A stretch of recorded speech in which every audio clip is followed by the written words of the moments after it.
If power and size are supposed to dominate off-road terrain, why have some of the smallest vehicles ever built repeatedly gone farther than the giants? A Haflinger sits at the base of a grassy incline, no longer just a relic but a test subject. At first glance, it looks almost toy-like, 3.5 meters from bumper to bumper, a little over 600 kilograms with a driver aboard and powered by a 643 cubic centimeter air-cooled flat twin that tops out at 27 horsepower.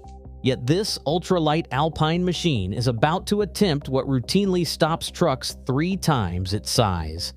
A restoration mechanic checks the portal axles, gearboxes built into each wheel hub that raise the chassis for extra clearance without sacrificing stability. He points to the cutaway diagram and explains that the hub gears multiply torque at the wheel while keeping the Haflinger's center of gravity low. With locking differentials engaged, the drivetrain can send power to any wheel that still has grip. Gearing is everything here. The first gear offers a crawl ratio so low the math is almost comical. With the 6.83 to 1 crawler gear, the 4.22 to 1 ring and pinion, and a 2.38 to 1 portal reduction, the Haflinger multiplies its modest engine torque into a force that can claw up a 50% slope, where most 4x4s would simply spin or stall. A scale is slid under each tire to measure contact area, then a simple calculation shows 600 kilograms spread over 4 palm-sized patches. The result is ground pressure so low it rivals a person on snowshoes, letting the Haflinger float over mud and soft ground that would swallow heavier vehicles. The inclinometer ticks upward, 18 degrees, 22 degrees, then 30 degrees. The Haflinger keeps climbing. The mechanic nods. A mountain rescuer watching recalls hauling an injured climber down a trail where even tracked vehicles had given up. For jobs where failure is not an option, the numbers speak for themselves. This is what happens when engineering listens to the mountain, not the marketing brochure. If you want to see more stories that challenge the myths of size and strength, subscribe for deeper dives into the machines that quietly rewrite the rules.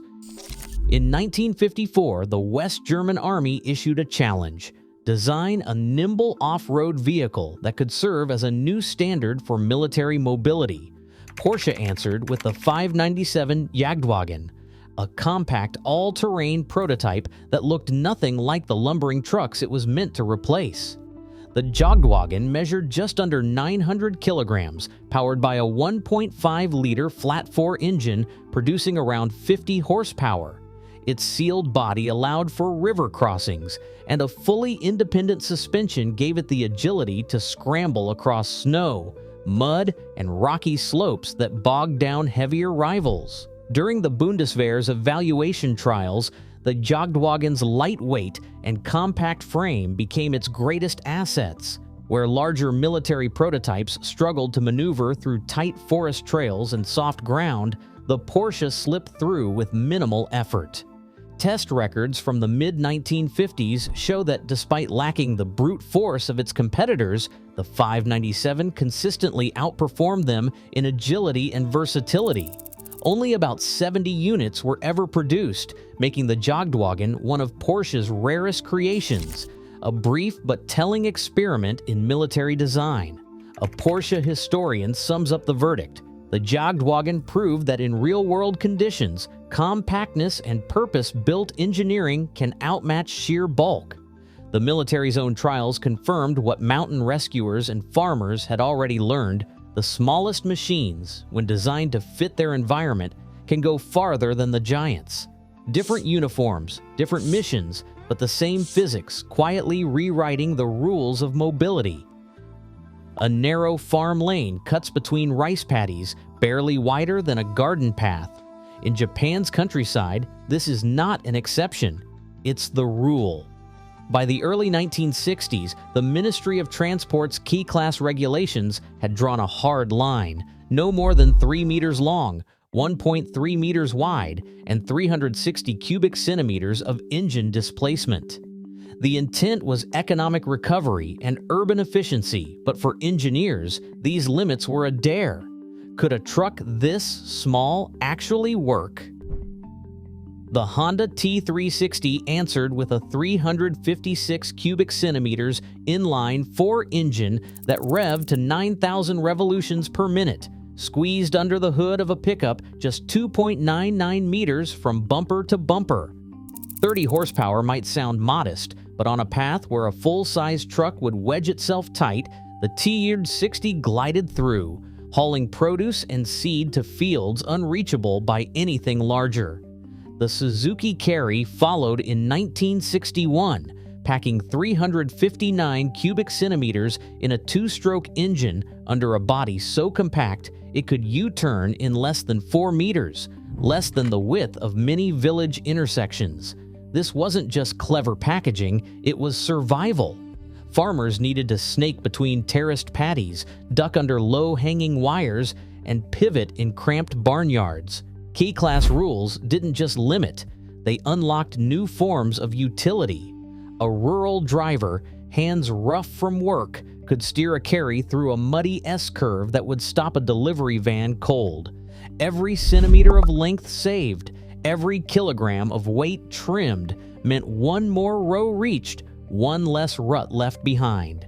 The real power of these micro trucks wasn't in their engines, but in their ability to fit where the giants simply couldn't go. In a world built on constraint, ingenuity became the ultimate tool. For more stories like this, where overlooked machines quietly rewrite the rules, subscribe and join the search for answers hidden in plain sight. A muddy job site in early spring puts even seasoned contractors on edge. The ground, saturated from weeks of rain, turns every step into a gamble. Yet a machine barely larger than a wheelbarrow is quietly hauling 800 kilograms of concrete blocks across the soup, powered by a single-cylinder engine no bigger than a chainsaw. The secret isn't brute force, it's the tracks. Rubber crawlers, each with a contact patch wide enough to cover a dinner tray, spread the machine's weight over more than a square meter. With less than 15 horsepower under the hood and a ground pressure under 50 kilopascals, the mini dumper floats, where larger skid steers and pickups dig themselves in. A contractor, boots caked in mud, shrugs and gestures to the dumper's path. If you ran a truck through here, you'd be pulling it out with a winch before lunch. The numbers back him up. On soft soil, a standard pickup presses down with over 150 kilopascals, enough to cut deep ruts and get stuck before the load is halfway delivered. The mini dumper, by contrast, glides over the surface, its tracks flexing to match every bump and hollow. Terra Mechanics equations predict this. As contact area increases, pressure drops and flotation improves. The result is a machine that doesn't need power to muscle through mud, it just refuses to sink in the first place. In worksite logs, these compact haulers finish jobs that strand heavier equipment, delivering material without tearing up the ground. It's a lesson written in every muddy footprint. Negotiating with terrain, not fighting it, is often the surest way forward. For more stories of unexpected engineering victories, subscribe and join the search for the quiet machines rewriting the rules. Late in the 1960s, the Terrajet rolled out as an amphibious answer to a different kind of off-road challenge: swamps, marshes, and floodplains, where even the lightest trucks would bog down. Its secret was not a hull borrowed from boat builders or a jet pump tucked under the floor. Instead, the entire body was molded from sealed polyethylene, and the 6 oversized, low-pressure tires provided both traction and buoyancy. With all 6 wheels driven, the Terrajet could float and paddle its way across ponds or flooded fields, sidestepping the complexity of marine propulsion. But this simplicity brought its own friction. The United States National Highway Traffic Safety Administration soon raised questions about stability and occupant safety, igniting a wave of regulatory pushback and legal disputes. Marketing claimed you could drive straight from mud to open water and back again. No winch, no trailer, no drama. Preservationists today point to the Terra jet as proof that sometimes the most radical solutions come from refusing to fight the terrain at all.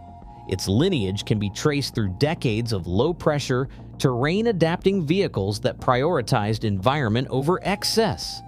If you are drawn to these quiet revolutions in mobility, subscribe for more stories that challenge the giants, one overlooked machine at a time.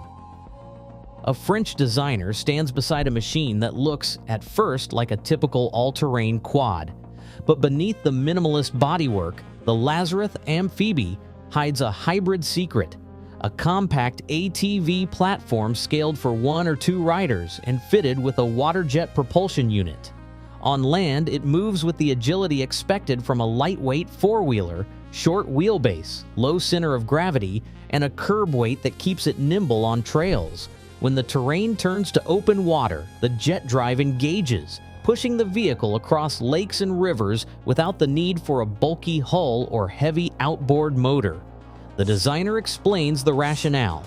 Adaptability, not mass, is the real advantage. By keeping the footprint small and the drive system modular, the Amphibious can cross boundaries, mud, marsh, or water, where bigger machines would be forced to stop or detour. It's a modern echo of a principle that has run through decades of off-road innovation. The most versatile vehicles are those that fit the world, not fight it. For more stories of radical engineering that challenge the giants, subscribe and join the ongoing search for machines that quietly rewrite the rules.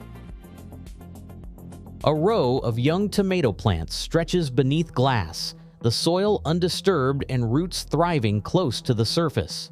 Along the narrow aisle, a compact electric utility vehicle glides quietly, barely wider than a wheelbarrow. Its electric motor delivers 200 Newton-meters of torque from a standstill, powered by a battery pack no larger than 10 kilowatt-hours, enough for a full day's work in the greenhouse. Measured soil compaction studies show rut depths reduced by more than half compared to conventional tractors, preserving fragile root zones and boosting yield.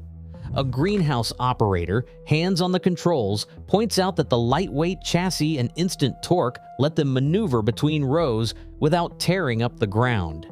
Maintenance logs reveal a dramatic drop in repair costs and downtime, while energy use stays so low it is almost an afterthought.